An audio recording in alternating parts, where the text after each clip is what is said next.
Complimentary goods versus substitute goods কোনটা কি? চলুন বুঝি এক মিনিটেই। আসসালামু আলাইকুম এভরিওয়ান।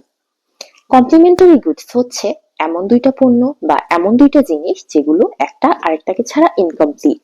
এগুলোর একটার দাম যদি কোনো কারণে বেড়ে যায়, অপর জিনিসের ডিমান্ড তখন অটোমেটিক্যালি কমে যাবে। ফর এক্সাম্পল, চা এবং বিস্কিট, এই দুইটা হচ্ছে কমপ্লিমেন্টারি গুডস। এগুলো একসাথে খাওয়া হয়, অ্যান্ড চায়ের দাম যদি কোনো কারণে বেড়ে যায়, বিস্কিটের ডিমান্ড তখন অটোমেটিক্যালি কমে যাবে। On the other hand, substitute goods হচ্ছে এমন দুইটা পণ্য বা এমন দুইটা জিনিস যেগুলো একটা আরেকটার বিকল্প হিসেবে কাজ করে। এগুলোর একটার দাম যদি কোনো কারণে বেড়ে যায়, অপর জিনিসের ডিমান্ড তখন অটোমেটিক্যালি বেড়ে যাবে, কেননা মানুষ প্রথম জিনিসটাকে স্কিপ করে দ্বিতীয় জিনিসের দিকে মুভ করবে।